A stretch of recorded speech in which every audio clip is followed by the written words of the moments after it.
Rhett Harris, aka Rhett's Frets LLC, runs his repair shop out of his home in Nashville, Tennessee. A definite hotbed for guitarists, and it was a joy to sit down with him and discuss our trade. Enjoy.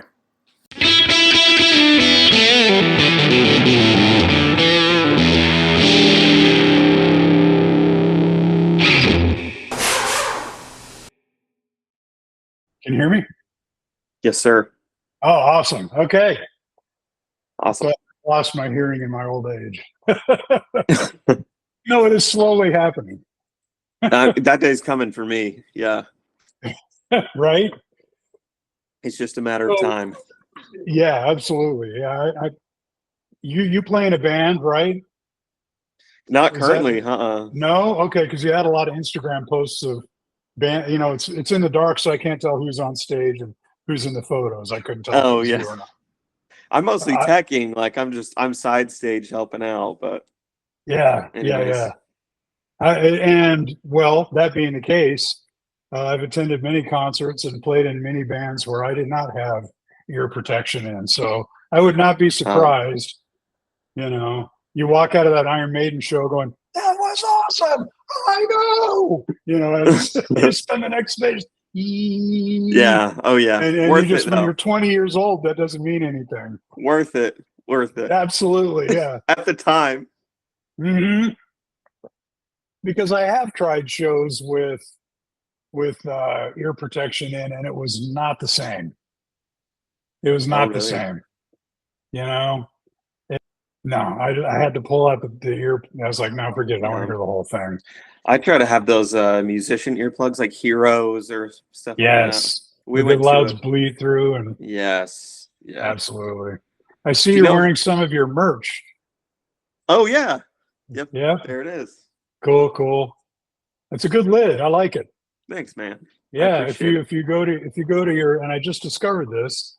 I found you on Instagram, and you had a link tree, and sure enough, there was a whole merch section there. Yeah, I have no idea. If people have bought merch, I have no idea. I set that up like several years ago, and they're like, Okay. "We'll give you money," and I was like, "Okay," but Uh-huh. I have no idea how to access it anymore. So if Really? people are buying merch, I Just wouldn't working in the know. background. Yeah, I guess so. Or they're just Okay. taking all my money for my merch, but whatever. Well, I am guilty of giving you my money for the radius sanding block. It Yeah, was it was an idea that I thought up too. Not exactly the way you're doing it though. yeah, I was wondering why StuMac didn't take their sanding blocks and made the same radius on the external top. radius. And I Yeah, was like, they're totally dropping the ball here. And I was like, fine, I'm going to call a stair rail company that makes stair rails, handrails, and they can yeah, custom die cut that stuff. But right. then suddenly I see yours, and I'm like, oh well, there you go. Someone's got a solution. You Yeah, know? it's funny because it's a problem that we've all encountered and we've all thought like, man, it'd be nice if there was like of this like the fretboard sanders. Mhm. Everyone's thought of this idea. Like no one I don't even think I'm the original person to think of this. I just was like, well, I know how to do basic CAD and I have a 3D printer, so There you there go. you go. And So this you is can the see new here. version 2.0 with the clamp Yeah. holder there. So you can put an F clamp in this. So for the people listening, it's just a small block with multiple radii. So it goes from 7 1/4 up to 12. So you have 7 1/4, 9 1/2, 10 inches, and 12 inches. Mm-hmm. Um, this negates the need to sand the bottom of a nut blank on the Mm-hmm. fretboard. Yeah. I mean, I didn't make a nut for this uh, Fender bass, but it was a Fender from the 70s. And I don't Oof. know what finish they use, but it's like this in betweener between like nitro and like a modern poly. But it's so flaky. It comes off in giant like Oof. inch square flakes. And I mean, I did the low tack tape. I was really easy on this fretboard. It needed level crown polish. And boy, that tape just tore all the finish off. Oh And the guy, I no. mean, it was flaking, it was falling off. The Yeah. customer was like, he's like, I'm fine. Like it was going to come off anyways. You know, it's Too had forgiving. dandruff its whole life, you know, since I Too got it. forgiving. I would be livid. Yeah. No, I'm kidding. No, but it's a problem that's not a good solution. And when I had to, you know, I practiced when I started doing nuts, I did my strat, and I went online and like, how are they doing this? I can't guesstimate. And this guy's like, put some sandpaper on the, and I was like, there has to be a better way that you don't use the guitar as a vice or a sanding tool. block. Yes. That's ridiculous. Yeah. It's ridiculous. So that's a great solution. And I was one of the first to send you my money.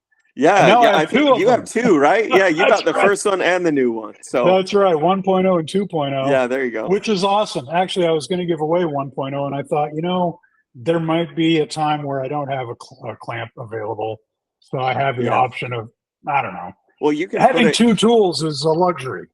You can never have too many. No, you know? Absolutely. We all need like a bigger shop, like no matter how big our shop is, to fit all this stuff, you know. And are you in your shop now? It looks like it. Yeah, so this is a spare bedroom in my house. Okay. So I got guitars hanging on the wall. I have let's see, right now I got a Taylor that's got a bridge or glue. You can see that right there. Yeah, are these customer guitars then? No, most of these are mine actually. Okay. That's the only customer guitar hanging up. The other customer guitars are in the case. That one's still drying, so. Gotcha. Do you know Dave Johnson, the Scale Model Guitars? Have you seen him on Instagram? No. He's a tech here in Nashville. Okay. So you're in Nashville, because it says on your Murphy, Middle Tennessee, but it wasn't specific. Well, it's Murfreesboro, so I'm trying to like kind of serve everybody as much as I can, be as broad as I can. So yeah. Most of my customer base is like around, it's mostly like dads, you know, that are boomers. They're like, oh, yeah, like I bought a guitar during the pandemic and it doesn't play well. They didn't get it set up, you know, that's right. But I have some great customers who are like them and then some local artists, just local people trying to make it. I actually went to a battle of the bands last night, and two of the guys who played are two of my customers. And so I was like, hey, before the show, bring the guitar. I'm going to check intonation. We're going to check pickup height. Like, So I was back there doing that last night. But so the Battle of the Bands, I hosted one here in Charlotte back in 09, 10, and 11. And it was done by a company called Guerrilla Productions. Is it who's hosting this Battle of the Bands? Is it one of those you get a recording contract, you get $5,000, we'll send you to LA, that kind of thing? I think the winner gets to open for some big act. They didn't name them, but there were some industry people. One of my customers actually got in touch with him, and they want to meet, which is exciting because this kid's, I mean, he's worked hard to get where he's at, and he deserves it, you know. Wouldn't it be funny if the opening act was like Barry Manilow or something? You get to headline for an you know what I mean? Yeah, right. Barry Manilow. But it's pretty cool. It's pretty cool. Yeah, it's cool to be a part. It's cool to be here because this is where it's happening. Absolutely. Yeah, I was just you're asking about Jackson, if I knew. Oh yeah, Dave Johnson. Yeah, Dave Johnson. Scale Model Guitars, but he was so great. He helped me with this bridge reglue. So I've done multiple, but I've never done a Taylor, and they're a little fickle. Like, and it had the piezos in the bridge, or not the pickups in the bridge. Yeah, I had the ES2 system that was in the bridge. He also had an Anthem, so he's got both. He's running both. I don't think he runs them at the same time, but. I'll have to deal with that after this is all taken care of. Okay. I mean, this guitar had like really bad pitting in the frets. It needed a full level crown polish. I thought I was going to have to replace like frets. This is singer-songwriter, you know. So fret 1 through 6 were just, I mean, looked like waves on the ocean. Yeah. So interesting. So what it has the pickup system in the bridge. What issues did you have peeling the bridge off? How does it look underneath? Because I have a Taylor, and all I see are the 2 dots on top, but I don't know what the innards look like. I've never taken it apart. Like the underneath the bridge? Yeah, they're you see the 3 black dots kind of hidden. So those just unscrew. I actually learned all of this with John Levan. Okay. his wiring class. Those 3 cams, so it's a piezo system. Yeah. It works on pressure just like an under saddle would, but it compresses into the side of the saddle rather than underneath. Interesting. So a piezo, and this is according to John Levan's class. This is not like my knowledge. I learned from him. A piezo works best at about 9 pounds of pressure. Anything above that, you're kind of losing efficiency. Interesting. So, what the Taylor ES2 system does is it only the max amount of pressure that you can push into that saddle is 11 pounds. Whereas an under saddle piezo is going to be putting, I mean, could be hundreds of pounds, but it's depending around on the string gauge that you're using, yes, et cetera. yes. Yeah. So you're losing efficiency. You're only getting like 30% of that efficiency of that pickup. But they're just little cams that unscrew and that drops down into the body. Oh, okay. Yeah. Well, maybe I should pluck it apart someday. It's probably the most expensive guitar in my collection, and then I use kid gloves around it. But yeah, maybe someday I'll pick it apart and figure it out. I really think it's a brilliant system, and it's much more natural. Most under saddle pickups to me sound like very thin boomy and quacky, and okay. You get like that weird electronic quack. It doesn't sound like an acoustic guitar, but them and like I think this ES2 system that Taylor does in the bags, the LR bags, are fantastic. Okay. Anything LR bags does is great. Have you worked with? You've worked with Mm-hmm. I've been speaking with a lot of guys lately, and everyone's mentioning the KK. Have you worked with the KK? Yes, yeah. I have several customers that have had me install those. And the running joke is, how many golf tees do I need? Yeah, yeah. I got a collection. So they have a whole box of golf little plexiglass thing. Like I got several of those. The little jigs. Yeah. Yeah. My only gripe, and especially with singer-songwriters here, is they don't have control of the volume. Because it's a passive system. So if I ever install those, I'm always like, you should really try to get something on the floor that you can kind of tweak things. You can adjust frequency. Because these front of house guys, I mean, not all of them. There's great front of house guys here in Nashville. Mm-hmm. There's a lot that just set it and forget it. Yeah. And that can be very problematic, especially for singer-songwriters with acoustic instruments. No doubt. The balance of voice and guitar. Yes. When you got the monitor shooting it back up at you, it's just a nightmare. You have no idea. Feedback. Yeah. So you've got a good sound guy at the Battle of the Bands? Yeah, he was great. I don't know who he was. I mean, I wasn't running sound. I was just helping side stage. But yeah, they sounded great. There's a lot of really good play. Like the East Room here in Nashville is really good. The basement. Cool. The Vinyl Lounge is where this one was at, where the Battle of the Bands was last night. Okay. I remember the sound guy that handled the Battle of the Bands here. He was, gaff tape and doing all the rig. And of course he had to rotate between acts. And you got to keep it going. He was the crankiest dude. Get the fuck out of the way. I know what I'm doing. I'm just the host, man. Give me the microphone between bands. I'll mention the band's name. Yeah. And then at the end of the night, I'll get a round of applause when I mention each name, and then we pick the winner. Right. But he was such a jerk off, man. It's like, all right, dude, whatever, man. And then in the back, they do. And in the Blue Room, it had this huge poster of Henry Rollins. The poster of Henry Rollins' quote about how the roadies are the hardest working people, and you need to treat them where they should be getting paid more than you. Don't let your ego as a musician get in the way. And every time I read that, I was just like, yeah, but these guys, man, this guy is such a dick. I mean, I want to respect him and all that for his hard work, but geez, dude, lighten up. Yeah. I mean, what a dream job. Really? Right. You have to work You're grumpy for what reason? You're not getting two free beers at the end of the night? I mean, come on. Yeah. I love Nashville, man. We went there and I used to live in Marietta, so we were right down the road. Oh, and we took a trip there to see Queen at the arena, the hockey arena there. Oh, at Bridgestone, yeah. Bridgestone Arena. Thank you. Yeah. Yep. Amazing sound. I was actually really impressed. Yeah, I've heard that. I've been there. I've only been there for a comedy show. I've never been there for a concert. But I've heard that so many times. I have a customer who saw Eagles there, and Oh, he said cool. it's the best sound in an arena.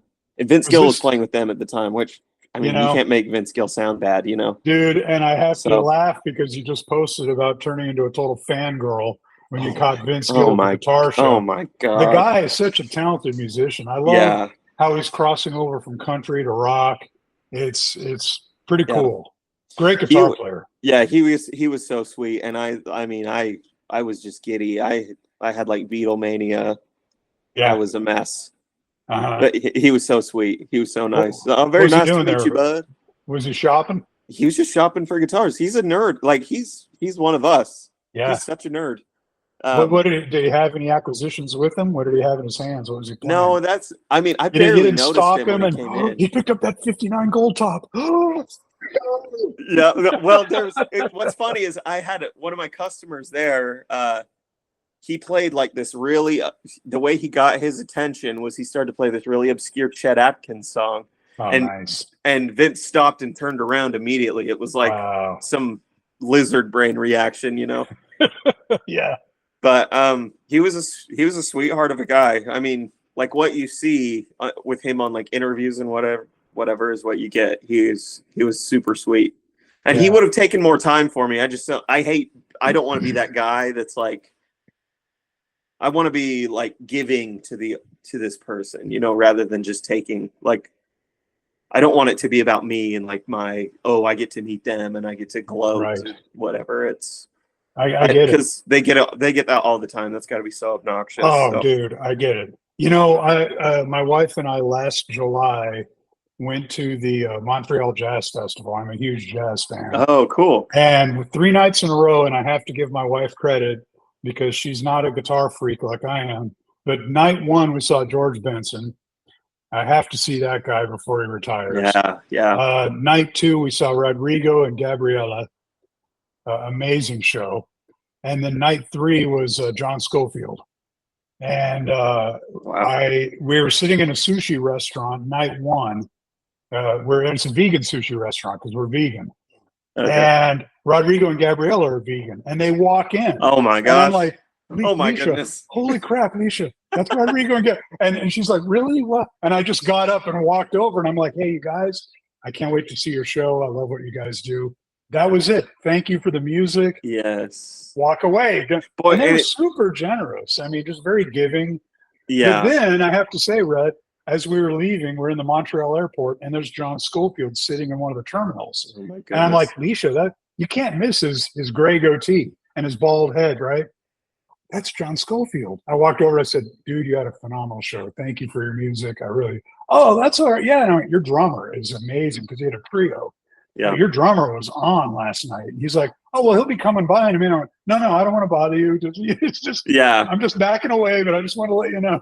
Yeah, but you get it, and it's hard to know because I think some artists will sit down and they want to have a conversation, they want to nerd out, but they have to like filter through so many like freaks. Right. I think, you know, or Right. people that are like really trying, like taking too much or like overstaying Yeah. their welcome. So Right. that's a hard balance to strike. I Oh, think, it's gotta you know? be, man. I deal with it So- every day. No, I'm kidding. Yeah, that's good. Guitar Garage Talk is brought to you by YourGuitarMechanic.com. Setups, repairs, restrings, and more. Whatever your guitar or bass needs, we can get it done. Offering pickup and delivery service in the greater Charlotte, North Carolina area. YourGuitarMechanic.com. Now, back to the program. So your rack of guitars back there, man. What do you got? So let's see. Starting on this side, Yeah. I guess that Yeah. would be Is that a your Yamaha? left. Yeah, that's a Rev Star. Rev Star. Thank I you. just got that. I heard good feedback about them. It's amazing. With those P90 soap super- bars. Yeah. Yeah, super resonant. It's a chambered body, Cool. and I guess I don't know what kind of woo-woo they're doing over at Yamaha, but they're like chambering it like strategically to increase stiffness in one part of the body, and then kind of like some looseness or resonance in other parts of the body. I don't know what's happening, but it's loud acoustically. And you Like have it resonates. a big spee on it. Looks like kind of a big spee. Or It's just a trapeze tailpiece. Yeah, Oh, just a okay. trapeze tailpiece. And then the next one is a Strat that I made when I was in Cool. college. So Wow. I cut my teeth like in the back of a music shop in Rexburg, Idaho, of all places. Wow. So there was like us and one other guitar shop in town, and they were always at each other's throats. And Oh, geez.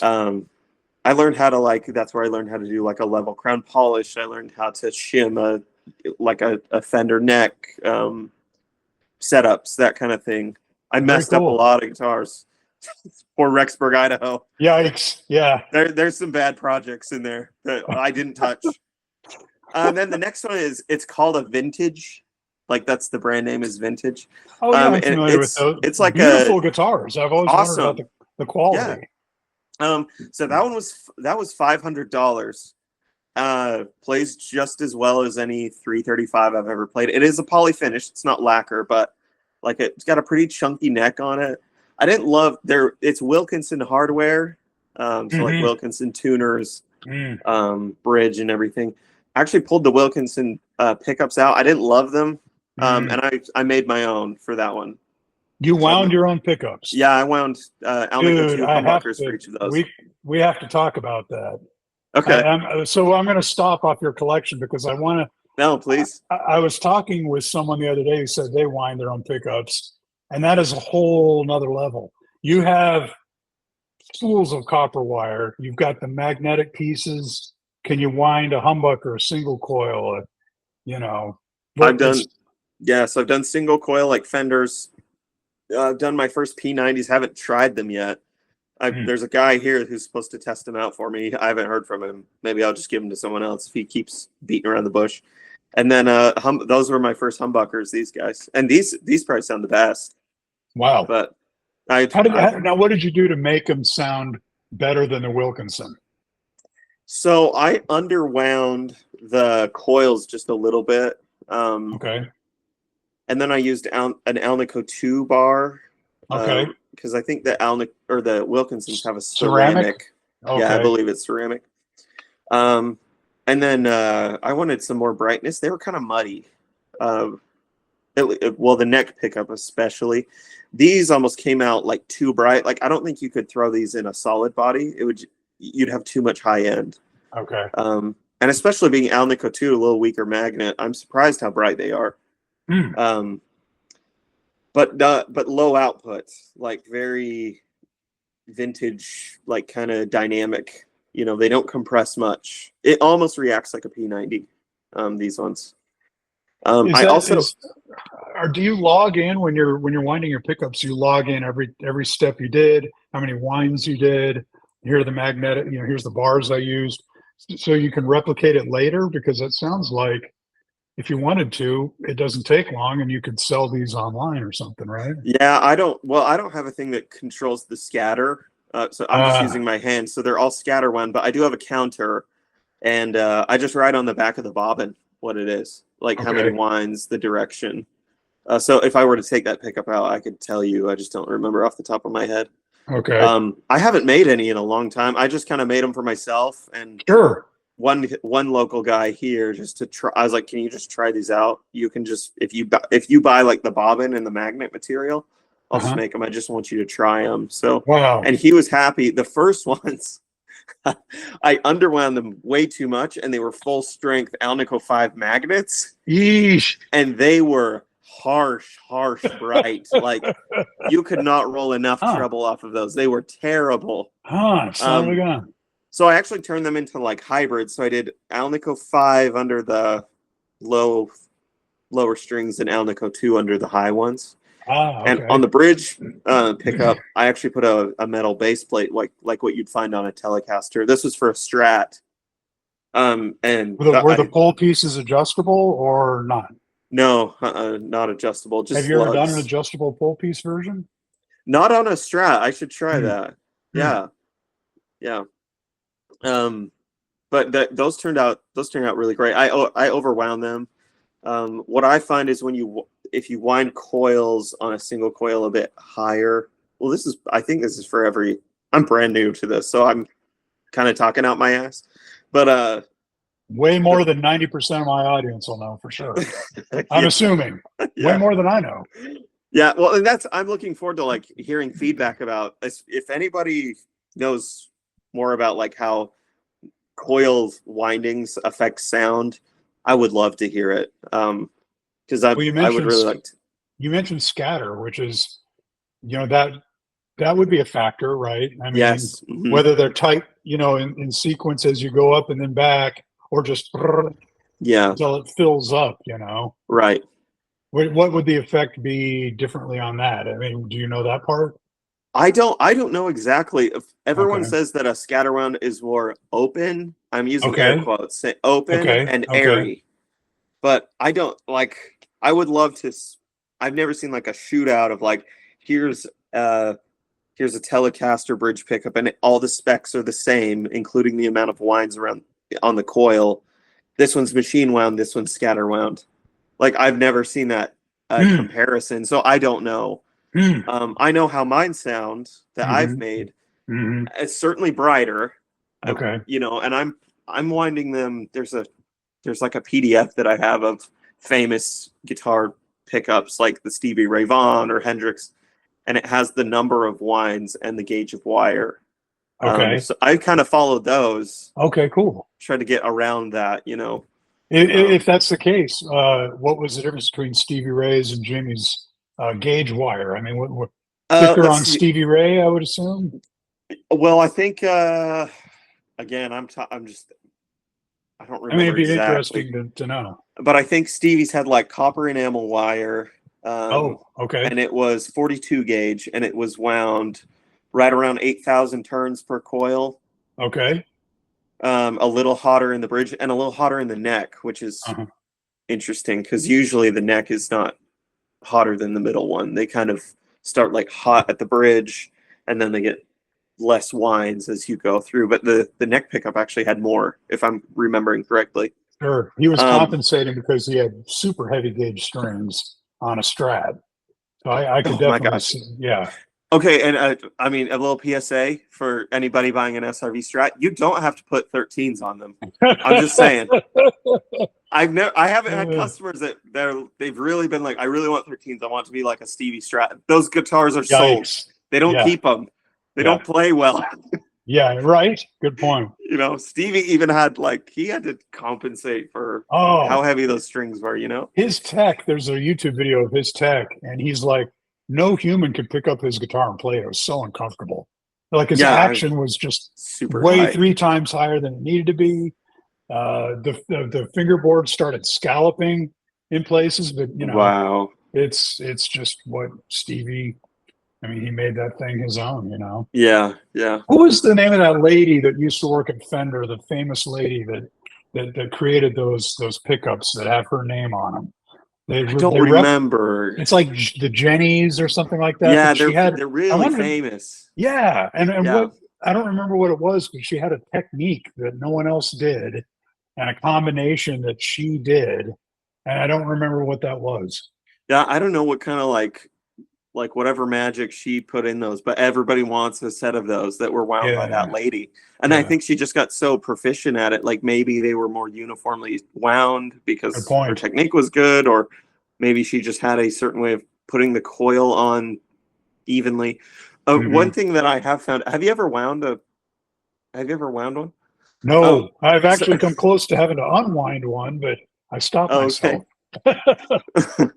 So what I find is sometimes I have to stop myself a bunch, like as I'm winding it on, and I just made a machine myself, like out of wood and a little electric motor and a 3D printed like thing that holds the bobbin to the machine. So it's not super precise or anything. It gets the job done. But what I found is I will scatter, like I'll start to build up coil on one side more than the other. So like the pattern of the coil gets fatter on one side over the other. Which side do you go for? I'm usually more towards the top of the coil. So it's kind of, it's laying sideways and spinning on this thing. Okay. But it's just like a habit. The pickup's in the guitar and it's going to be thicker at the top. It's going to be thicker towards the top of Towards the the pull piece, strings. towards the strings. And so I Fascinating. have to correct that, you know. And so I'm wondering if like these women who worked at Fender winding these pickups, they just got really good at like a uniform wind, which I would assume affects tone as well, or like the magnetic field. I don't know. Yeah. Maybe she had a certain magic that no one else had. Yeah, but it takes a really delicate hand. Like I actually think probably a female would be better at it than a man because we like are squeezing the wire too hard, or Very good point. you A know, delicate touch. Yeah. you see videos of like the Seymour Duncan factory. You see mostly women are doing the soldering, and I think because that takes a delicate, fine touch. Like it takes a female touch. Very And I don't- interesting. That's a good point. Anyways, I don't know. It's like But- only men in Japan are the best sushi makers because their hand temperature is colder than women's. Yeah, there you go, baby. I'm gonna look it up while we're on here. Fender pickup winder. Man, I love Google. It could be so. Abigail Ybarra. Abigail Ybarra. Abigail Ybarra. She retired in 2013 at the age of 80. Wow. Really? Yeah, yeah. From Fender, She- was she with Fender the whole She time? was or with did Fender specifically. She wound enough pickups in her career to wrap wire around the globe 16 times. Oh my God, that's crazy. They call her the Queen of Tone. Very interesting. I need to read up more on her. They should do documentaries on. I mean, Yeah, documentaries are getting so great about scrounging out these obscure bands and I would love to call her. I would love to call her and be like, "Why does everyone want? Like, what did you do? right. You know, I think the Luth Group should call her. I think they Yes. should get her on the Luth Group and have a talk with her. get on there, get on it, the Luther." Wouldn't that be funny if she was just so uninteresting? Like, I just did my job and everyone Yeah, made right. a big deal about it. And it could be that she's like, I just love that job. I don't and know it's what just I'm a job. doing. Yeah, Yeah. that's right. Could be. Sometimes Or she's like, Gene- well, I really tried to make that coil thick in the middle and then thin on the sides. Like it could be some great. She could have a some. formula. Maybe they made her sign an NDA though. They're like, Absolutely. Do not is our give thing. away. Yeah, that's You right. know? I'll have to kill you. Yeah. yeah, right. You'll be in your garden and retired one day and Yeah. suddenly a sniper. Yikes. Abigail, thank you for doing. Abigail thank you for, Ybarra. Yeah, thank you, Abigail Ybarra, for what you've done. So, Rhett, your story, you said you started out in Idaho. What year was that? How did you dive into, I'm going to go to a music store and start working on guitars, or, you know, how did that all start? And Idaho. So when I was about 18, I was getting ready to serve a Mormon mission. So this is probably TMI for people, but I'm an ex-Mormon now, and that's a whole other story. We can take that out if you want. No, that's okay. And I can take out the me saying we can take that out too. Oh no, that's okay. That's okay. I'm okay with people knowing that. It's Okay. I think it's actually very relevant to my story. But Oh, cool. so it's going on a Mormon mission. I spent a lot of time in this shop. It's where I buy guitars and amps and strings, and had guitars set up by the employees who work there. Mike's Music on Main Street in Rexburg. They're fantastic. Please support them. They deserve it. And one of two shops, you said. Is the other shop still in existence in Rexburg? Oh yeah, and that's Ches. Well, no, they closed actually. Son of a gun. Chesbro. So Okay. I think Mike's is the only one currently in town. Then yes, please support it's them. a small town. Yeah. So shop local. Like, Yeah. Good Lord. Guitar Garage Talk is brought to you by YourGuitarMechanic.com. Setups, repairs, restrings, and more. Whatever your guitar or bass needs, we can get it done. Offering pickup and delivery service in the greater Charlotte, North Carolina area. YourGuitarMechanic.com. Now, back to the program. So I was going on the mission. I was going to go knock doors in Brazil and annoy Oh, people wow. in Brazil for 2 years. So Man. I did that. Before I left, Brandon, the manager of Mike's Music, was like, "Hey, I'm gonna need like an employee." He didn't say like a tech. By the time you get home, so he like offered me a job right before I left. Sweet. So the day I got home, I'm still like speaking with like a Brazilian accent. Like I can barely speak English. And I go in there, I was like, hey, you know how? You know how to speak Portuguese. Yeah, I'm fluent in Portuguese. Son of a gun. My Yeah. wife is Venezuelan. Oh, And really? yeah, she's trying to teach me proper Espanol, but she visits Lisbon on a regular basis. She has a friend there that moved there from Venezuela, and she said she can't stand Portuguese. It's like Oh, yeah. it's kind of a wishy-washy version of Spanish with a lot of Frenchy, Yes. I would say it's like, sing-songy kind of. yeah. It's a tough language. It's a lot like I would say it's like a mix between French and Spanish. So in the Mormon church, you knew Portuguese before you went, and that's why they told you to go to Brazil? No, actually, you go out and you don't know any. Like, I had never studied a foreign language. You learn the language on the ground. Wow, yes. man. You get like 6 weeks of training, like language training and like religious kind of studies. Like, here's what you're going to teach. Oh, awesome. And then they just send you out. Say good luck. Wow. See you in 2 years.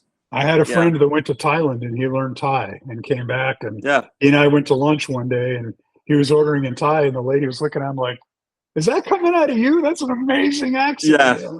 That's pretty cool. My brother went to Italy and he was he spent a ton of time in the island of Sardinia.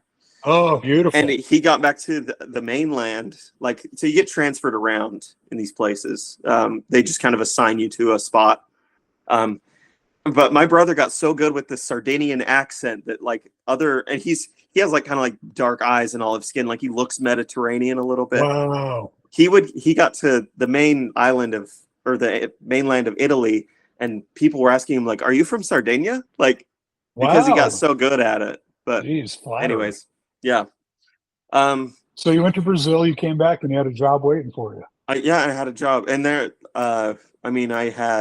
I had sort of worked on like setting up like a Strat, but that was it. That's the only experience I had. I'd never touched a soldering iron. You tinkered with your own guitars beforehand, right? Yeah. I had opened them up and kind of like looked at the stuff or whatever. Mm-hmm. I had a basic understanding, but as far as like I could set up a Strat, okay. But that was 4 years of my undergrad. I just kind of spent absorbing as much as I could. Not everything was successful. You asked about the wackiest repair mod. Yeah, that's one of my questions. Yeah. Again, this is like, I'm sure we all have a story like this. I would hope we do, because this was really embarrassing. But there was a guy that brought in a Kiesel that he had custom made, and it had a matte paint finish on it. It was like seafoam green, but like their specific color. It was beautiful. And he wanted like some DiMarzios in it. And they mount directly to the body. And I wasn't paying attention, and I drilled the mounting screw all the way through the back of the body. Oh no. And just blew out the back. It was a mess. Just one screw though. One screw. Just one. And I was like, man, this is not seating down this pickup. Like, it's still really high. And I turned the guitar over and I've blown it all. I mean, if anything, I don't have to go to luthier school. That'll teach you. Even someone who goes to luthier school, that could happen to them. It could. It's less likely, but I was untrained and I was not paying attention. And at least it was one screw. Yes, because this guy gave me an Epiphone Les Paul, and he wanted to change out the hardware to chrome from gold. It was those pearly plastic tuning machines, the vintage look. Yeah, and he just wanted all chrome. So I flipped the guitar over, and the ferrules were stuck. They're really, really wedged in the factory. So I got, one of my little mini chisels and a hammer, and tink, tink, tink, tink, tink, until they fell out. Well, I did all 6 of them, flip it over, and the paint had come off. Oh, the black paint flaked off around all of the holes. And I was like, son of a, well, guess what I get to learn how to do? Yeah. Recreate the surface of the headstock. Well, and that's what I had to do. So I called Kiesel, and I was like, can I just get some of this paint? I was like, I don't know. Great. And I learned how to drop fill that with like C8. Like I filled it with some like when my like sawdust of the same species of wood. Okay. Leveled it all out, and then I was able Nice. to repaint it, and you never knew it happened. I sent a picture to the customer, and I was like, Yeah. I'm so sorry this happened. I'll make it right. Yeah. And I don't know if that's necessarily a wacky repair. Like, I wouldn't think that's that crazy now, but Right. when I was a 20-year-old kid trying to Whoa. like, And figure this out. you lose sleep over that stuff. Yes. I was sick about it until I Yeah. had it fixed. I was sick about it. Yeah. Um, And I told my client, I said, hey man, here's what happened. I'm going to make it really look good. And the new washers with the new ferrules will cover up a lot of it. yeah. It'll look amazing when you're done. Yeah. And he said, yeah, that's because he's a bass player. This happened to be his first guitar. It's always sat on a shelf. Bass players, God bless them, they're so chill about everything. Yeah. And he never even touched this guitar anyway. And he said, oh, my parents gave it to me as a graduation gift. Don't tell me that. What? It's free. Everything I just did with this guitar is free. Just don't. Right. Yeah. This guy was was like, yeah, it's not okay. Like, ouch. Ooh. He had this, like, this was a custom order. This is not a production guitar. Like, so that, I think that kind of like, twisted the knife a little bit. Yeah. But by the time that left, it looked like it never happened. And awesome. Boy, you were talking about a what? Yeah, talk about like a hard lesson to learn, and also, but one that will stick with me for my whole life, for my whole career. And at the age of 20, that's when you stop yourself and you say, look, and I tell everyone this, in my shop, I have Speedy Gonzalez's cousin, Slowpoke Rodriguez, on a wall here, and he's got a Stratocaster on his shoulder, and he's slumping along, and it says "Speed Kills," because there is an entire, and someone needs to write a book about this, the Zen of guitar maintenance. Yes. Breathe, know that there are solutions. It is just a guitar. When I first started, I was kid gloves. I'm like, God, I don't want to dive into this because I'm going to mess something up. Yeah. Right. And it's beyond repair. And there's that leap of faith you have to take to go, it's going to be okay if I breathe, take my time, think through the solutions, make sure that I have the right solution. Yeah. Because that's one thing I learned right out of school was there are multiple ways to skin a cat. And, not one of them is correct. It depends on what you're doing. Yeah. That solution will make itself evident if you breathe, zen, meditate, and allow it to happen. Yeah. Then you can approach it. And isn't it the best feeling in the world, Rhett, when you walk away going, I did it. Hell yeah. Yes. Well, and it seemed so daunting in the beginning, or there's like just almost like there's just this terrible self-doubt that like I may not be qualified for this. I may not be able to do it. And then it leaves and the customer is satisfied with it and you're happy with the work that you did. And absolutely. What's funny at the end of that Kiesel story, that guy brought multiple guitars back to me to work on. Well, there you go. And I think that, again, that like teaches that like, well, the lesson that I learned from that was if you're honest with your customers, that like you establish trust with them, that you're not trying to pull the wool over their eyes, they'll come back even if you admit a mistake. That's what I've found, at least. Yeah, definitely. And so your shop is out of your home? Yes. Yep. So you started cutting your teeth at, forgive me, Jackson Music? Mike's Music. Mike's Music. Yep. And how long was your stint there? And then suddenly you're moving to Tennessee? Yeah. So I finished up a undergrad there, and then I'm an occupational therapy assistant. So once I was done with that, me and my wife and I met my wife. We got married in Rexburg. We moved to Pocatello, Idaho, and I start this OTA program, and I'm just like really itching to do guitar repair. Like and I never really thought of it as like a career at the time. I thought I had to like go to college and to get a degree to have a job, kind of, that's how I was raised. That's a very, I have to be certified to call myself a luthier or exactly that kind of thing. And I think there definitely is merit to that. Like, you do need to Yeah. be well educated. I don't know if you necessarily have to go to a certain school, but like, I think for certain things you should. Absolutely. And the for sure. education comes with experience. I mean, Yeah. you can get all the schooling online or whatever, but the real world experience is going to be Yes. completely different. Yeah. 80% different than what you learned. Yes. Yes, exactly.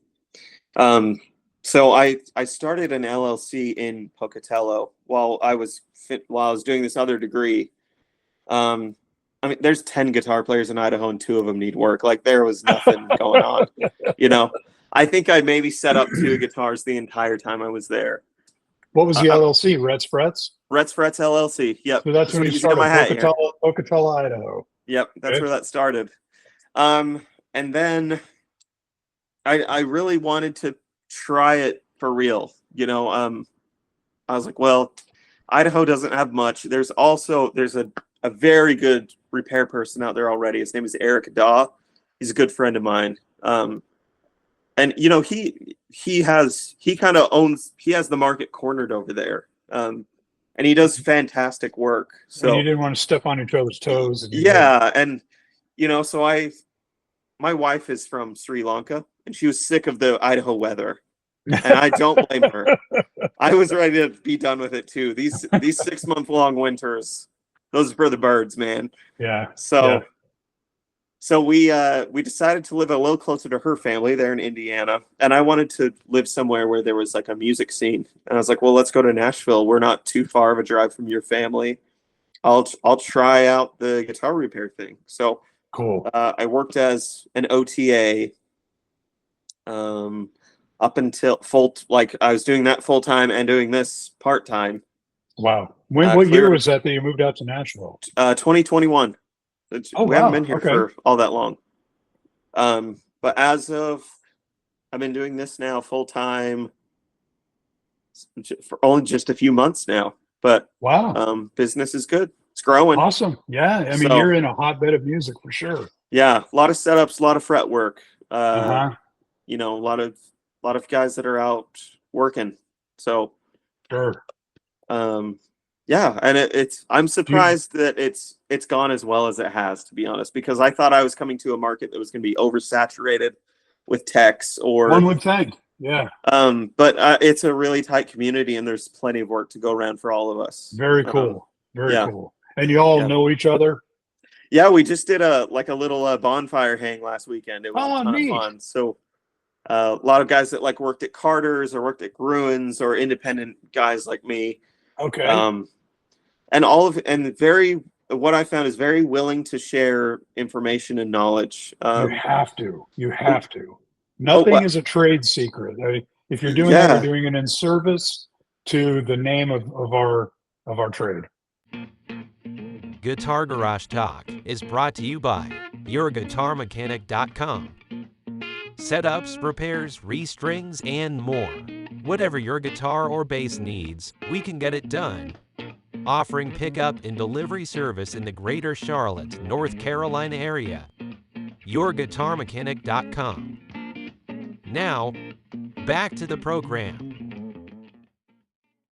There was, I think, up until like Frank Ford and Dan Erlewine, there was so much gatekeeping. Like, you know, it was seen as, oh, these are the Luthery arts, and we're this prestigious group of people who know stuff. Like, it's just refreshing to come out here, and everybody's very supportive, and they're willing to share information.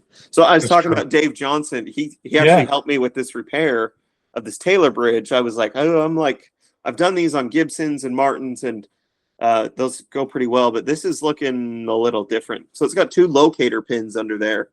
Little plastic white location pins. You pull it off like a regular bridge with heat and whatever, but Taylor has a little bit of finish that insets from that bridge. Oh, so geez. you have to scribe around that and then slowly chisel it out, but keep it all flat and even. And then, you know, level those 2 surfaces so that they mate well.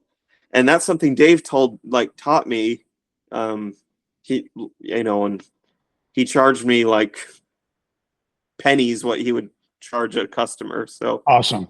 And to me, it's totally worth, like, I'll just pass that cost onto the customer. I won't make any money, and I'm okay with that. that knowledge is like, it's totally worth it. Absolutely. And you've got guys that you outsource to in the community, like there might be the licensed Martin guy, and you're not licensed, so they would know the. Yes. So John Levan, I don't know if he's the only warranty service center outside of like the Taylor factory. Okay. But he's one of the only ones. Okay. And that's who I just learned this wiring class from. I don't know if I got his book right here. I'm sure everybody's seen him. Oh yeah. You see him all over. He wrote for like Premier Guitar Magazine. Great guy. Cool. Great. And very knowledgeable. He lives in Nashville. Yeah, he's in Chapel Hill, which is just south of Nashville. Yep. But he's worked with Steve Cropper. He's worked with, man, he named so many people. There a ton of 80s hair metal guys. Oh, okay. Yeah, I mean, because that's kind of when he came up, was 80s, 90s. He actually had a shop on Music Row, so he was in it. Nice. And the hotbed. Yeah. But he lives out in Chapel Hill now. So you started doing it full time, and how did you market yourself? Being in such a bee's nest of guitar players and guitar repair guys that you're talking about. Mostly word of mouth and social media. Instagram has been awesome. Your Instagram is blown up, man. You've got a lot of followers. You post regularly. Yeah, I try to. I mean, I don't like being on my phone all day. I'd prefer to just be. Another thing, I got a job offer at Gibson here in Nashville at the plant. So they were starting, or they're kind of like expanding their repair and restoration. This was.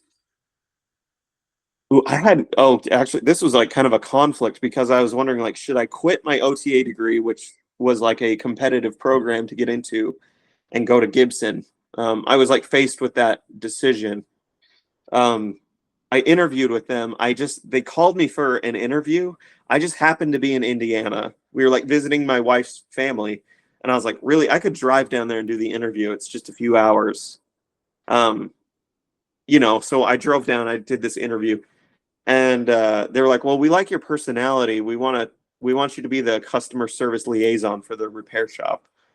And I was like, that's not really hands-on. Yeah, I'll think about it.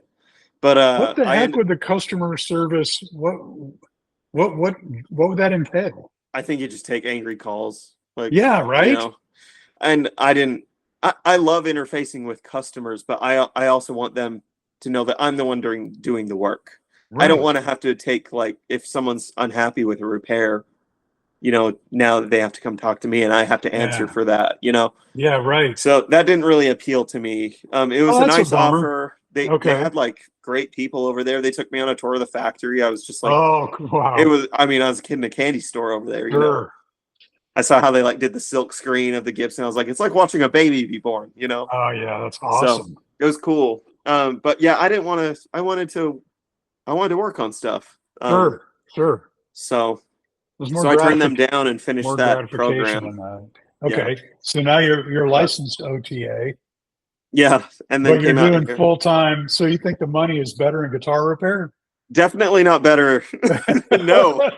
But the gratification is better? But yeah, I mean, as far as like fixing a guy's Les Paul is better than watching someone learn how to walk again. Yeah, or dealing with someone's like kid with autism. Like, God bless these parents with I'm definitely going to edit this out. This is not right. This is not right. But I get it. I totally get it. So I was burning out on that fast, yeah, it's got to it's a special kind of hero to do that job. Yeah, for sure. And it was good. It was a good starting point when I got here, but it was not sustainable for me long term. Yeah. But this feels much more sustainable. It's like a gratification thing. It's more of like, this is my passion. I was not passionate about occupational therapy. I liked it. Yeah. I really like it as a discipline and like its place in medicine. I think it's very valuable, but I'm not like excited to get out and get screamed at by a bunch of kids with autism, Right. Some people are like, I can't wait. Like it's like a challenge. Like they're like, they can help shape this child to be successful in life, and that's beautiful. And I found like some beauty in that, but like, boy, that's a long road, and it's not always successful. And Well, that's a good point too. I just didn't love it. You can repair a drill hole in a Kiesel guitar, but if you mess up OTA, that'd be hard to repair. Yeah. Well, and some stuff it's not repairable. Like I can't be this kid's parent. I can't be, right. And a lot of that's what I found, that like a lot of kids were getting diagnoses where it's like, oh, this kid has like a very troublesome home life. Like I don't think I can't do anything, That's heartbreaking. So, and a lot of that kind of weighed on me too, that like, so like a lot of people have emotion in their instrument. They have a lot of like wrapped up emotion, but not as much as their child. And, and I find that guitar is like an escape from those kinds of the hard things about life. That makes total sense. You need a certain metal. You're not only a passion, but a metal, a thick skin to go through OTA. Yeah. I mean, yeah. It's one of those things where if you do it wrong this time with the guitar, well, you'll know that next time. Yeah. And you can just fine tune and perfect your art and your skills. But I don't blame you at all for going full time on guitar repair. Yeah. At all. Well, and I couldn't do it without, I just need to say I couldn't do it without my wife. She's been very supportive, and she saw my struggle with OT as like you need to do something that you're happy with. If you're unhappy, you shouldn't, and of course, both of us were concerned, like we need to still pay our bills. We have a mortgage, we have car payments. Like, I was like, I'll make it work. If I need to go back and do OTA, I'll do it if necessary. Yeah. But as of right now, we're sustaining this thing, and I'm much happier doing this. So I completely agree. Our full-time business that we have out of our home. Oh, so your wife is a full-time OTA? No, she works as a medical assistant. Okay. Yeah. Okay. Was she working during the pandemic? Yeah, so we were in Pocatello at the time. She worked in a hospital. That was wild. Man, she gave the vaccine to herself. She has a video of her giving herself the jab. Thank her for her service. Yeah, they were the unsung heroes for sure. Yeah. Yep. It was scary.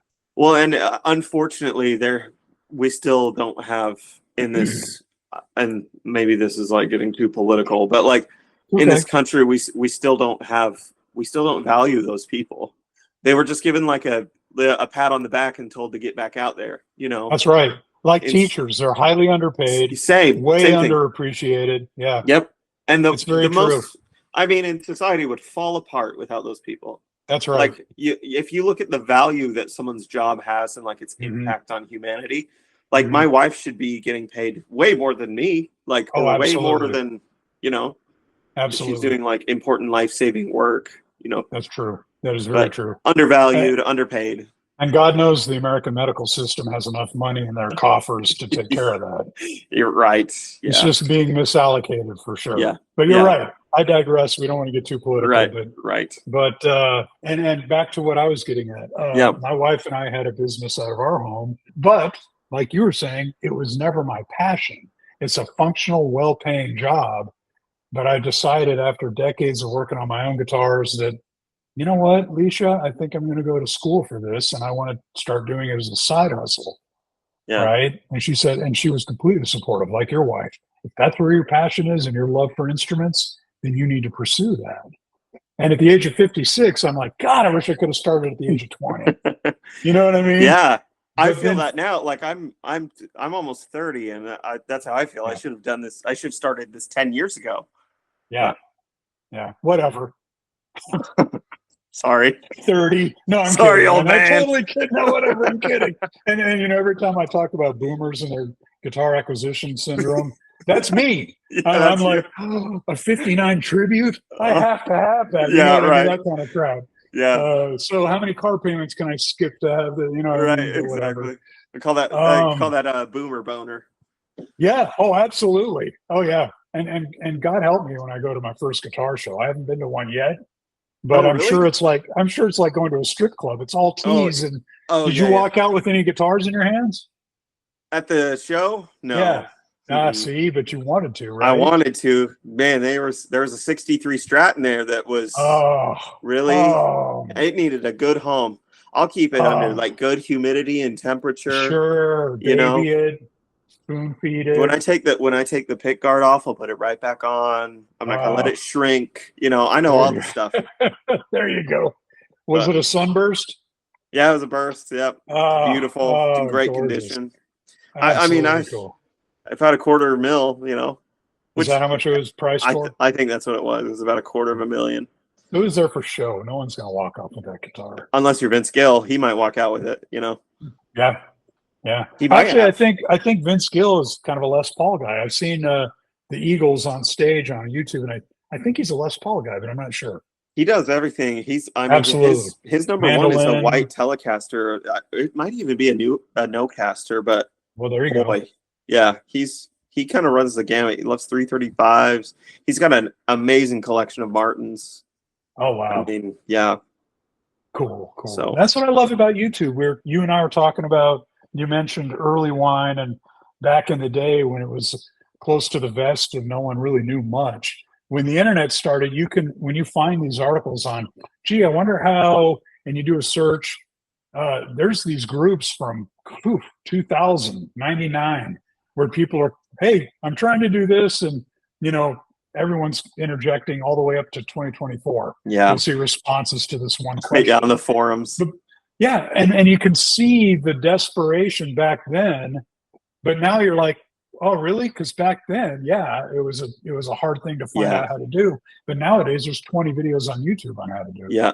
Yeah. And they're all different. Here's how to do it in different ways. Yeah, I don't think I would have had the confidence to start this career if I didn't have the internet.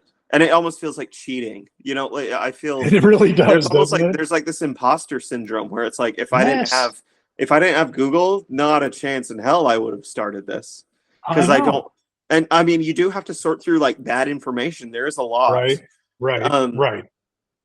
So you do have to use that's where kind of like your own intuition is like a luthier or I wouldn't even call myself a luthier. That almost feels kind of gross to me at this point. I know. I have a hard time with the word too. But like as a repair person, yes, you have to have some intuition about what you're going to do. Right. So, but again, if I don't have the internet, there's some books on it. Maybe. That's right. That's right. Well, there are resources out there. Yeah, I told my wife, I said, it blows my mind how they're asking me to do something that they themselves can do. Yeah. But a car mechanic would say the same about changing oil. I don't want to learn how to change my own oil. Right. If I can take it to you and make it go away, whatever it costs, just please do it. And I'm sure that's what, you're right. And a lot of what we do is setups. These boomers that buy a guitar, brand new, off the shelf. Hey, I want this thing that's set up. I like my action low, yada, yada, yada. It's like, okay, I get it, but it's job security, I guess. Yeah. No, that's what I find too, is like, I'm just happy to help someone's guitar play better, play the way that they want it to. And whether they can learn that themselves or not, doesn't matter to me, let's just get it done right. Yeah. If I'm not happy with it, like I wouldn't be happy playing it, it doesn't go out the door. Yeah. So. Guitar Garage Talk is brought to you by YourGuitarMechanic.com. Setups, repairs, restrings, and more. Whatever your guitar or bass needs, we can get it done. Offering pickup and delivery service in the greater Charlotte, North Carolina area. YourGuitarMechanic.com. Now, back to the program. How do you see the industry changing? What changes do you see since when you were 20? Granted, you were in OTA for a long time. You weren't in it for the entire decade or so. Yeah. But what do you think, as an observation?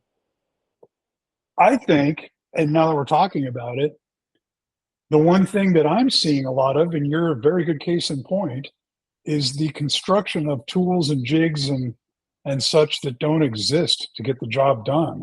And I Yeah. think 3D printing and guys like Freddie Mercury and Yeah. CNC, Hmm.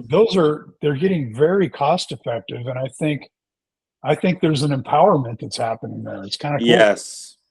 Well, and I think this started a long time ago. I don't know if this is necessarily a new thing, but the gatekeeping is done. Like, anybody can do this. The information's out there. And it's, good for the point. most part, it's free, or you can buy a book, or you can buy a subscription, Very you good could buy a point. class.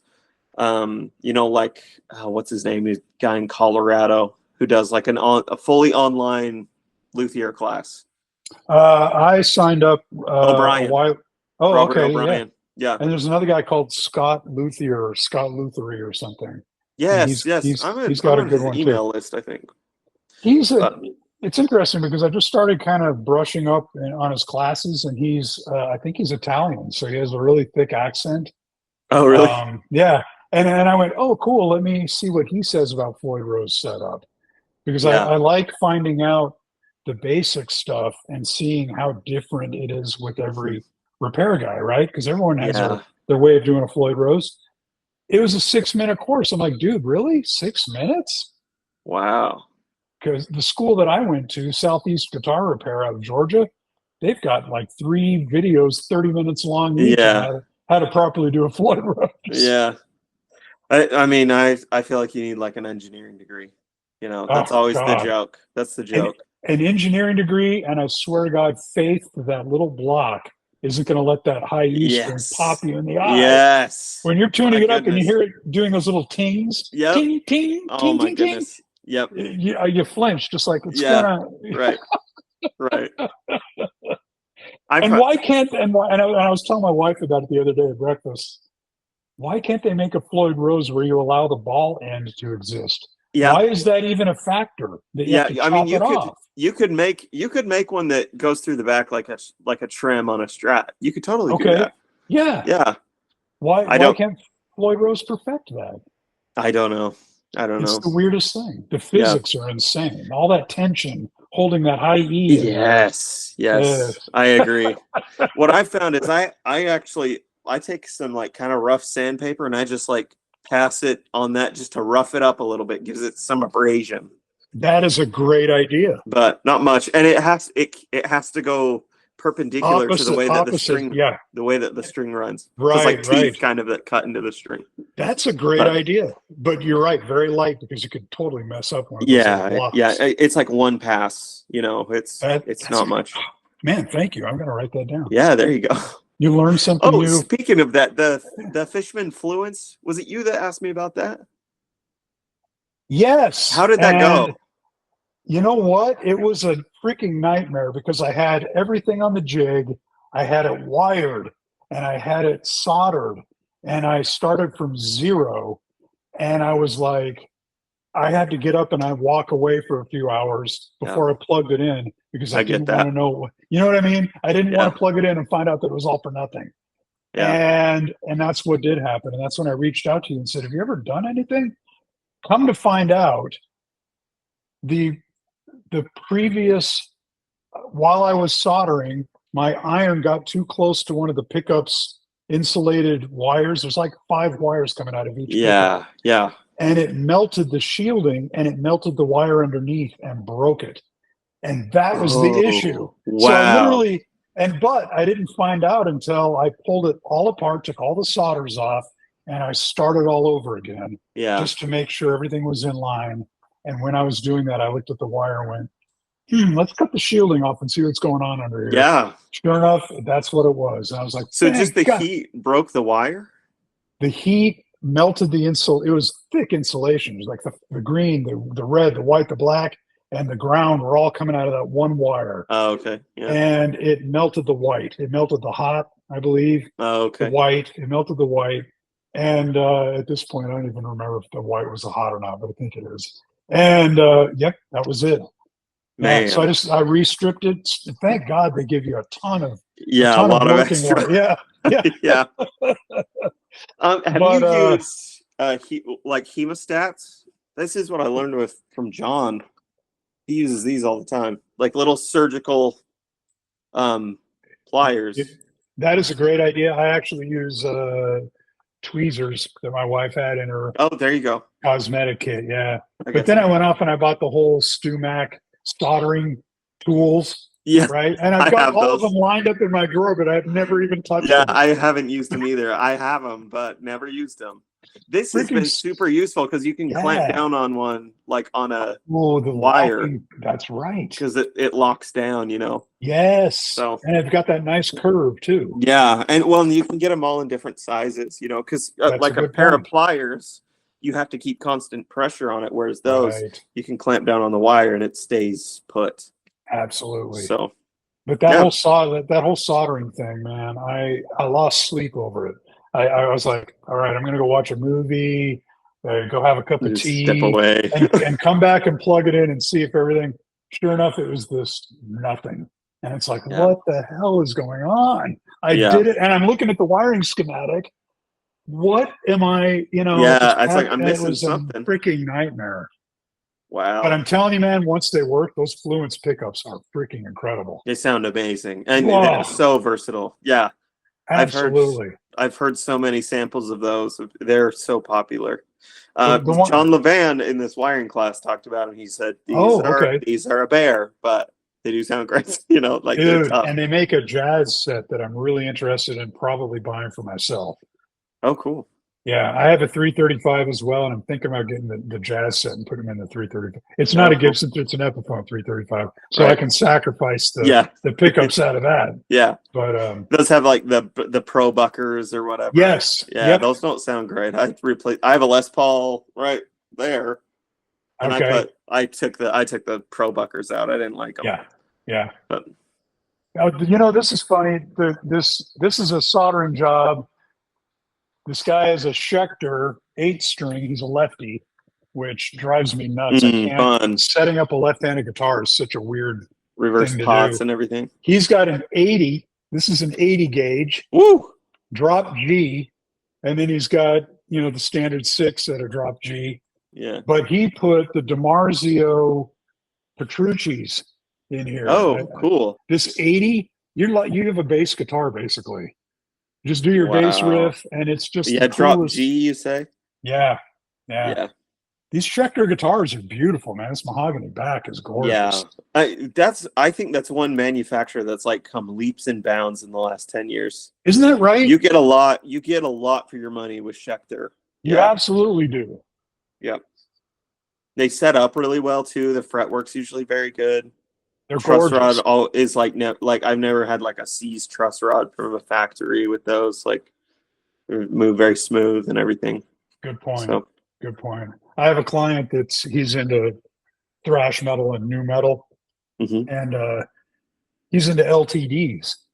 Yeah, and which I'm actually very impressed with as well. Those used to be kind of cheapy guitars, kind of the Squire of ESP or whatever. Kind of exactly. Yeah. And I said, have you thought of Schecter? And he went, those are a little too demony for me. Demony was the word he used. Demony, yeah. They've got like the devil horn headstocks, and they're all called the Omen and the the 666 whatever. The Hellraiser and crap like that. So I was like, okay, demony. I think I get it. Yeah, there you go.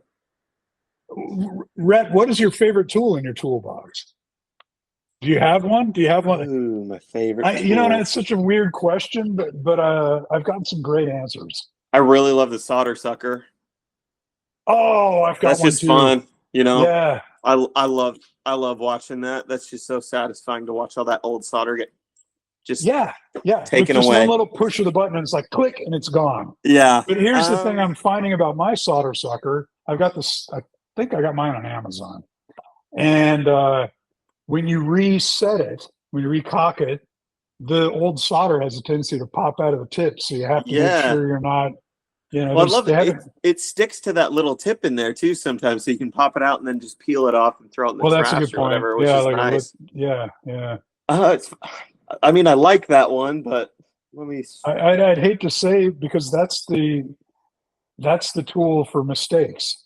Oh, so I know there's a guy here, another tech in Nashville. His name's Elliot Pride. Yes. And he showed me his method of recrowning frets, and he just uses one of these. I'm sharing Yeah. his. Sorry, Elliot. I'm sharing your Yeah. secret. I don't know if it's a secret, but I guess he just took this from Doug Proper. But it's just a slim taper Nicholson 3-corner file, and you grind the edges down. Yes. So it has a smooth feel on the fretboard, on the So fingerboard. you can get these from StuMac or whatever, but they're not as good as the Nicholson ones. Okay.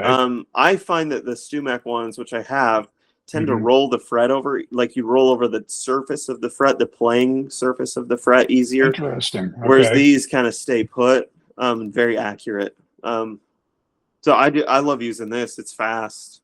They do wear out kind of quickly. So, but they're $7. Like that's a $7 file.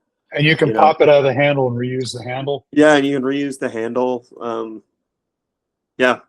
I love using that. There's a video of are you familiar with Rhett Scholl on YouTube? Yeah. Mm-hmm.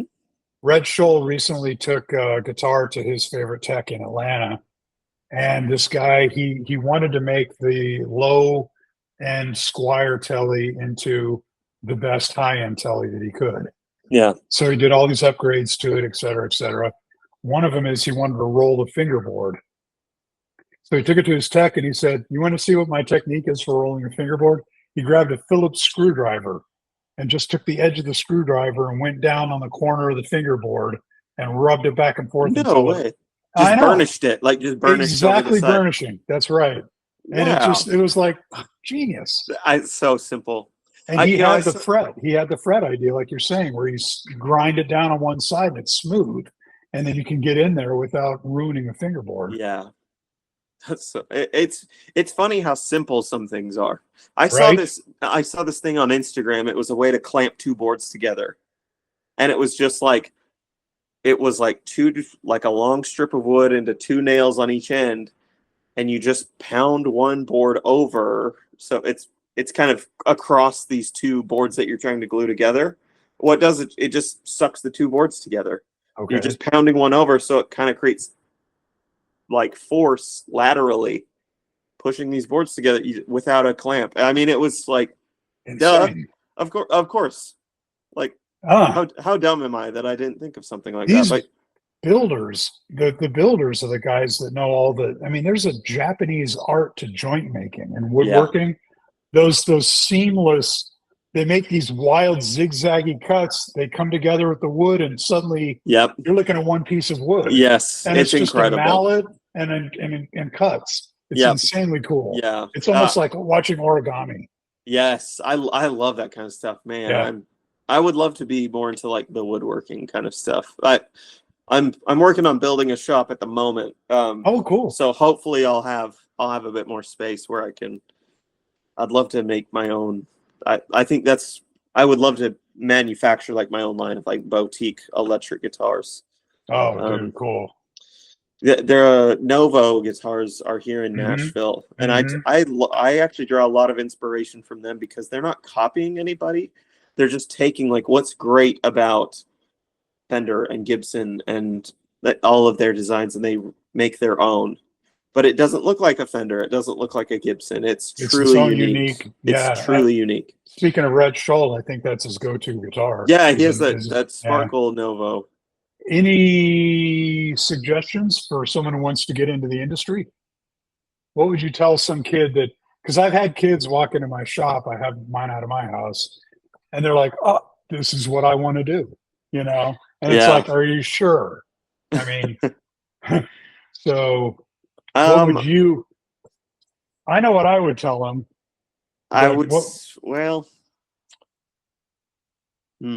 Go to school, learn online, learn the way you did. I would just say get good at the basics. Like get good at setups, get good at fretwork.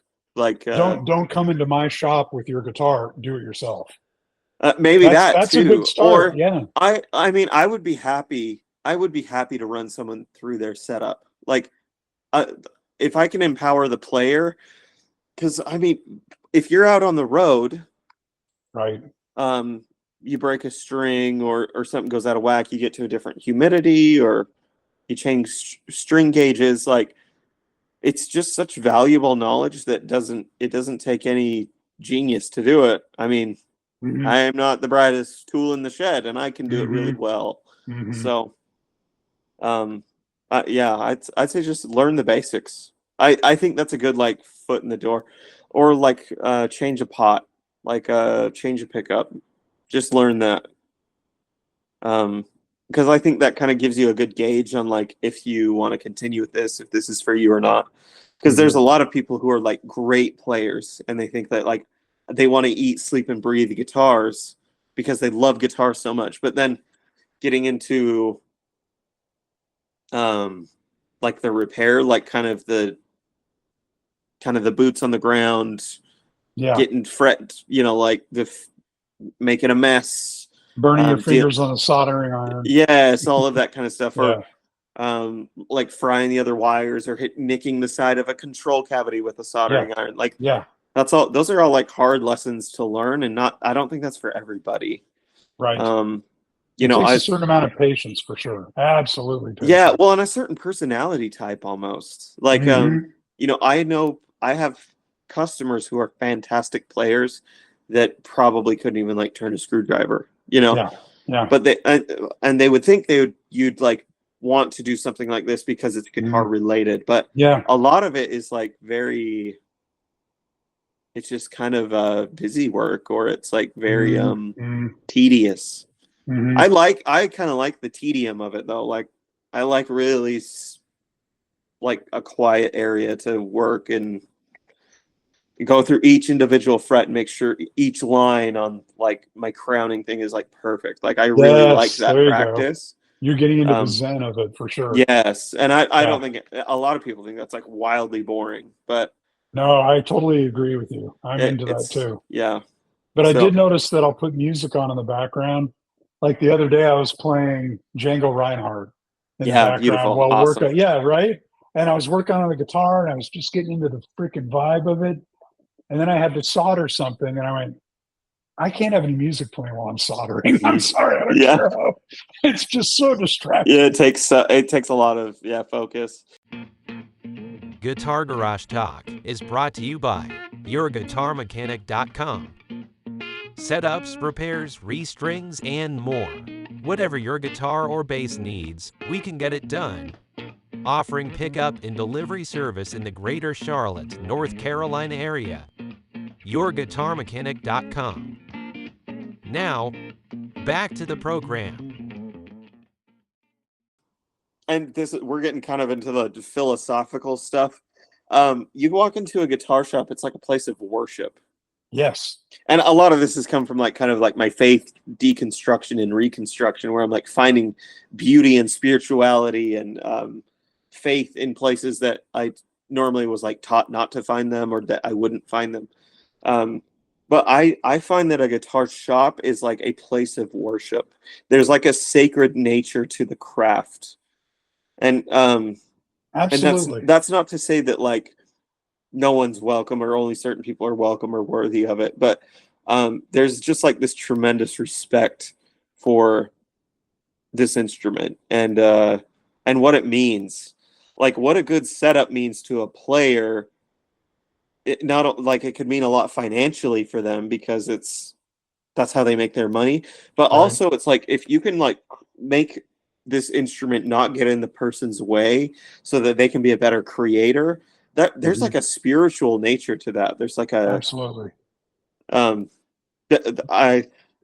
just something I kind of like learned, or I guess not learned, but I'm all about that, Rhett. I am. It's a language. Music is a language unto itself that only a handful of people in the world comprehend.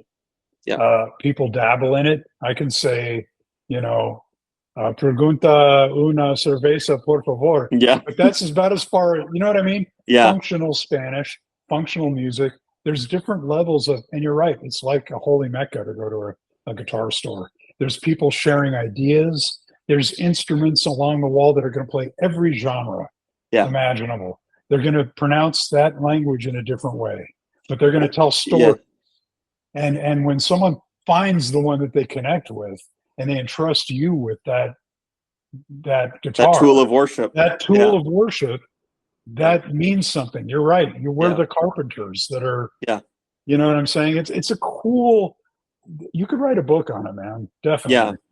Yeah. And I mean, I don't, again, some stuff gets kind of like woo woo and silly, but as far as that goes, like I really feel that like deep in my bones that like this is like a sacred trust, that someone's like trusting me with something that is so meaningful to them.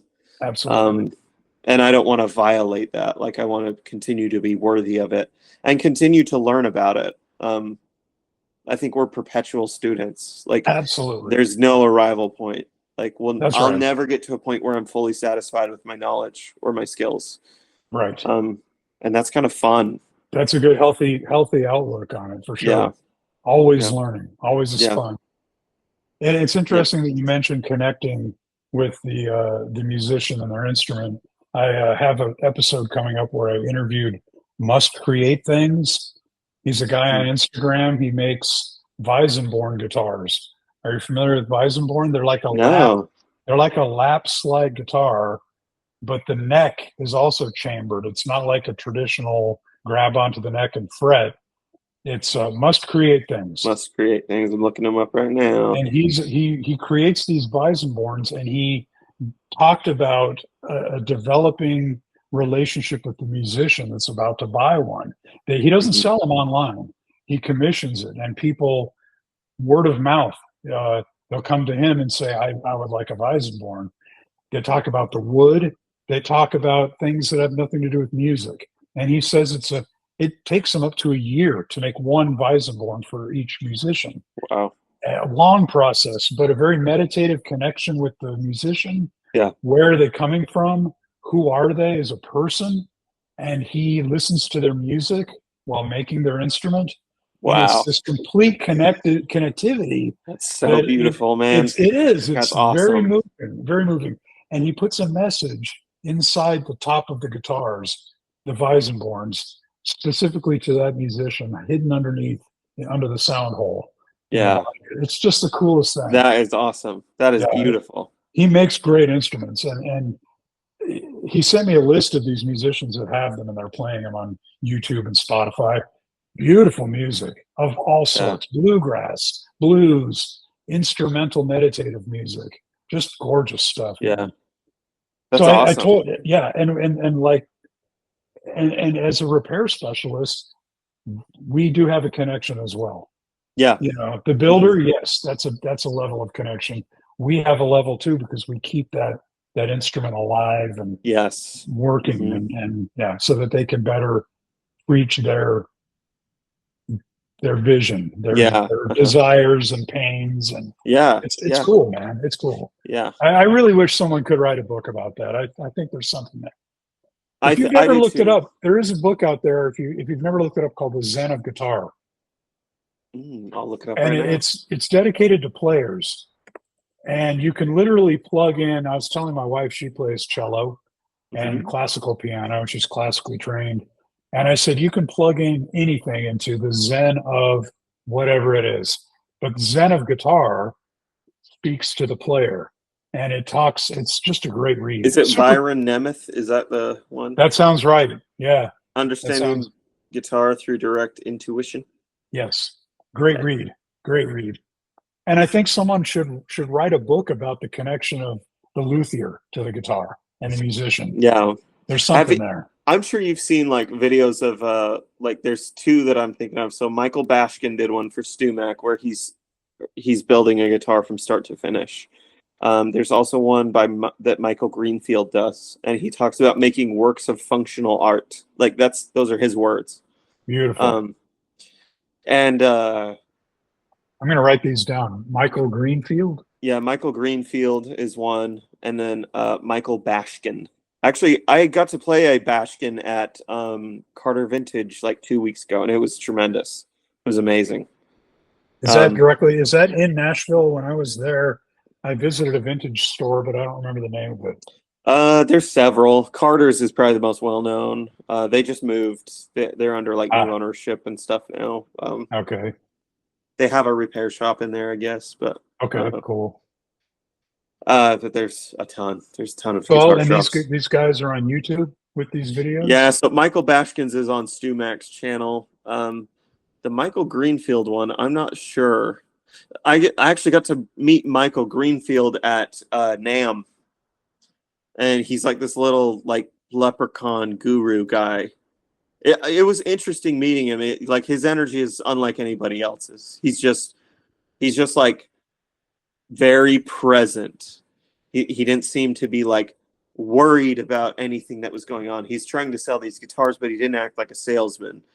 He like connects with you as a human first. It was like almost like an intense experience meeting him. But Wow. you'll see in this video how deep he's in with this stuff. I mean, he's really. Have you ever seen his guitars, the Greenfield guitars? I would hate Do you know to Andy say McKee? I probably have, but I'm I sure you've wouldn't. seen him. Yeah. Eddie McKee? Andy McKee. Andy Yeah, McKee? I think Mhm. that's his name. Yeah, Is he he a played. player? Yeah, so he does like fan fret kind of finger style players. It's like, I mean, his Gotcha. guitars start at like 20 grand. Like they're all bespoke, handmade for players. Wow. Yeah, look up that video, man. I've watched it multiple times. Like I draw a lot of inspiration from people like that. Definitely look that So- up. Thank you. Yeah. Was that NAMM this year that you went? Yeah, that was in Anaheim. That was NAMM this year. Mhm. Okay. How long were you there? How many days? Did you take 1 day, 2 days? I was there two days. Who Yeah. else did you run into there? A lot of people I follow on YouTube went to NAMM. Yeah, let's see. I saw Paul Davids. Met him Okay. briefly. Okay. Let's see who else. Rabia Masad was there. I didn't see him. Oh, And wow. John Petrucci. They were kind of overrun at the Okay, sure. Ernie Ball booth. Oh, okay. It's another guy. I think his name is Roy Ziv. He's like an Italian virtuoso player. He's great. Huh, He was okay. really friendly. I Yeah. saw a video. It's funny you mentioned NAMM because, like George Benson, I had to go see him before he retires. Come to find out, Larry Carlton was at NAMM, and he was touting the Larry Carlton model guitar, signature Mhm. guitars. You know, all the people around with their phones. Yeah. And he says, "Yeah, I came out of retirement to do this show." Ha, ha, ha. And I'm like, Larry Carlton's retiring? I haven't even seen this guy yet, Oh. you know? So I went and looked up his tour schedule. He's got 3 dates this year. And one of them is in Norfolk, Virginia at the Norfolk Jazz Festival in August. So I'm like, Oh, yeah, you talking to gotta my get- wife, do you want to go to Norfolk Jazz? No, you go do that on your own. Go ahead. Have fun. Yeah. So I'm getting an Airbnb and tickets because Good, I've got to good. see Larry Carlton before he retires. Yeah, good. The guy is, I mean, I need to see Buddy Guy. I need to see Buddy Guy. and he um, tours all the time. He does like 100 shows a year. I know still. he had like some medical thing where he had to cancel a date or something or Oh, reschedule no. because he got like dehydrated. He's Oh. like he's one of the original blues Yeah. guys. Like, Chicago blues. yes. Yeah. And dude, Nashville, come on, he's got to go through twice a year where you are. Your chances are really good. It surprises me how few people come through here, honestly. That is surprising. I don't know, like you'll see like the Bridgestone acts, but and maybe Mhm. Buddy Guy would, but some guys that are like less well known, you know, you'll get your Taylor Swift, you'll get your Post Malone, John Mayer Right. through here, Right. but there's a lot of music, but like I don't know why a lot of them kind of skip over. Mm. I'm kind of feel two ways about it. Like for sure, I would love to see them when they're close, but I love that they're kind of going to these towns that are like underserved.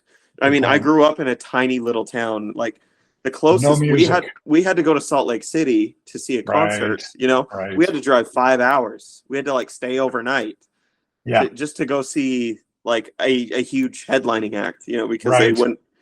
there wasn't enough in our town. So I kind of have mixed feelings about it, but anyways. I agree with you. And I'm heading out to Memphis. My dad and his wife are taking a trip to Memphis to go see Graceland and all that. And I said, I've never been to Memphis. So I'll meet you guys out there. I'm just going to drive out. Oh, And nice. it's about a day's drive. And I want to head through Nashville too. I want to hit some of the vintage stores and stuff like that. Yeah. Let And me there's know a- when you're in town. We could go grab Rhett, that'd barbecue be or tacos amazing. or something. I know a really good taco spot, and I don't want to say it because I don't want to get overrun. So I'll take you to a good taco spot. Dude, You have to thank you. order in Spanish. I'll reach out to you. Yeah, to you. please. It's in Labor Day weekend. They're going to head out Labor Day weekend. So I said, Dad, let me look up some concerts in Memphis. They're staying on BB King Boulevard, and there's the BB King Blues Club and yada yada. None of them have any schedules posted, so I have no idea who's going to be in town. But Memphis has to have some blues shows. Yeah, you just walk around. Yeah, absolutely. And I'm like, Dad, we should go to Sun Records. I want to visit Sun Records. And he said, what? Where? What? Sun Records. Sun Records. Every song that you ever loved, was recorded there. Hound Dog. I mean, Elvis went there and he had 5 songs in his pocket. Right. Johnny Cash got his start there, Right. So, and I'm like, Graceland, right? You're going to go to Graceland.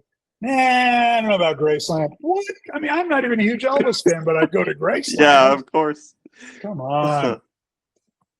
Rhett, I end every episode, you probably already know this by now, with the question, what 3 guitar tunes would you put on your Desert Island Guitar mixtape?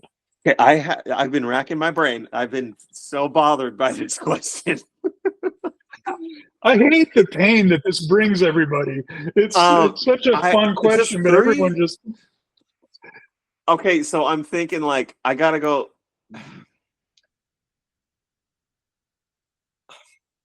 Man, I thought Crossroads blues, like Robert Johnson. Oh, wow. Just because I want, and again, I'm on a desert island. I want to know the origin. I want to have the origin of guitar playing, American guitar playing. So I think that would be one. Okay, but then I'd want something really different from that too. So I like it. The origins and where the guitar has gone since then. Yeah, so I'd probably have to choose a Hendrix in there. Oh, nice. I would probably Little Wing. That's probably my favorite guitar playing of Hendrix is Little Wing. Man, absolutely. And Rhett, I'm telling you, 3 people so far have said Little Wing on their list. Really? Yes. That's crazy. And I'm a Hendrix aficionado, and I love Little Wing, but there are other tunes that just, like Machine Gun Live from Band of Gypsies, or, Third Stone from the Sun. I mean, tunes like that, no one had heard that stuff. But Little Wing, you're right, it's the quintessential exploration of beauty, style. He explores. You can tell he's exploring where to go within one song. Yeah, it's like great an improvisational character to it a little bit. Yeah, great choice. And the last one, I think this is oddly specific, but I heard this. It was the overhead mics of the drums that were recorded when Eddie Van Halen recorded Eruption. Wow. You hear the room sound and you hear the woof of the speaker because it's not close mic'd. And I don't know what about that. It just hit me that, and maybe because it was recorded live, you can hear how loud the amp is. You can hear. I don't know what it is about that. You might have to go look that up. I think it was on Rick Beato's channel where you can hear Eruption in the overhead mics of the drums. Right, because Alex has that drum at the at the beginning, and then that's it. I guess they didn't shut them off or fade them out or anything. So I think I would want a recording of that. You hear that, and that's the sound that comes to your head is that's Eddie Van Halen's sound, or that's the sound of, I guess, that genre and that time, and kind of that reintroduction of or revolution of guitar playing. And I think even 3 great choices. You're going through 3 very specific stages. Yeah, I wouldn't want of guitar's development over time and where it could go. I think that's why I would choose those 3 because I want the whole span, and I want have you ever seen 2001: A Space Odyssey? Oh yeah. The obelisk shows up at certain times, humans are moving forward, and I feel those are the obelisk moments of guitar playing. Yes. And then there's this new one of Polyphia. I think that's the new one. Whatever that song is. Dude, Polyphia is just an incredible band. Goat, Goat, Polyphia. Yeah. Yeah. That's, if I had to choose a fourth, it'd be that one. But I would probably keep that one off. But because it's not as revolutionary to me as like my upbringing or like what it makes me feel, I guess. You know, you always heard those stories like Clapton and Beck and you know, Pete Townsend showed up at the club that Hendrix first played in when he reached London, and they just said, "Oh, Jesus, I'm gonna have to put the guitar down and rethink this. Yeah. Do I really want to do that this for a Hendrix living?" killed God, that kind of thing. He did that kind of stuff, All of that. exactly. That guy in Polyphia, he makes you want to put the guitar down and just wow. I mean, Yes. but you know what's interesting? I mean, and it's a revolution of guitar. Like, it is. when I tell people that's a guitar being played, they're like, "What?" Yeah, it's insane. Like, you know, yeah, it's crazy. And it makes you know what it makes me wonder what's next after Polyphia. Yeah. What is next? Yeah, it's just going to rip our heads wide open. It'd be Well, like that's it. I'm sure Forget that's it. what people thought when they heard Hendrix. They're like, Absolutely. how do you revolutionize the guitar more than this guy? Like, you know, I bowed to the altar of Jimi Hendrix, I swear. When I was a kid in high school in 1984, I think I saw an ad in the back of Guitar for the Practicing Musician, and it was a classified. They used to do classified ads, and I used to read that magazine front, you know, cover to cover, trying to learn the tablature of all these tunes that they would have. This classified ad said bootleg Hendrix recordings. Spend $5 and get your list now. And I did, and it was a printout. The guy printed it on his home dot matrix printer of all of these cassette recordings from soundboards, people in the audience in 1969 at a club in Sweden. And I just went through like a kid in a candy store. Now, granted, the quality was varying, and the price was varying, but I picked some of these, and I wish today I could find where. It's kind of like the Deadheads. They've got a library of bootlegs out there. Yeah. You know, of all of these recordings. Yeah. Where are they now? How do you find them?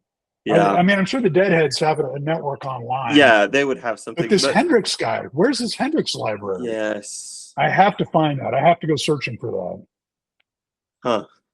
Yeah, but I've always bowed to the altar of Jimi Hendrix, man. I'm picking Little Wing. Thank you. I appreciate that. Yeah, of course. I mean, your playlist I love what you did. You picked the spanning of guitar over the generations and where it's going. It's great choices, man.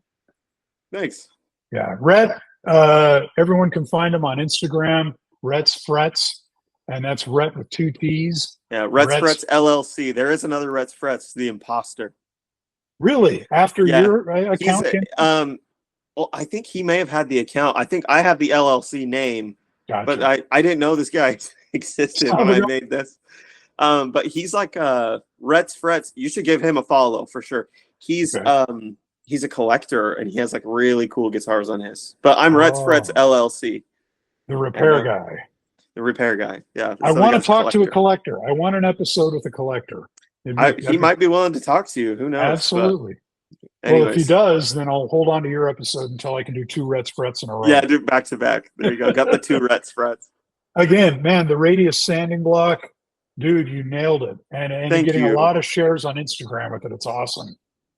Yeah, people are happy with it. It's kind of solving that problem that you don't have to wear out your fretboard anymore. So and Rhett, I would not mind, you had on your Instagram a tool caddy that you made on your 3D printer with the different various holes in there. Yeah, I got that right. Are you thinking about marketing that or anything similar? A scaled down version? Well, I just stole that online. I didn't design that. I just found that. So you can find STL files online, and I can just throw it into the printer and tell it to go. Like it's. Dude, that's awesome. So I actually didn't design that one. I found that online. But someone should share that to the 3D section of the Loof group. The Loof group, yeah.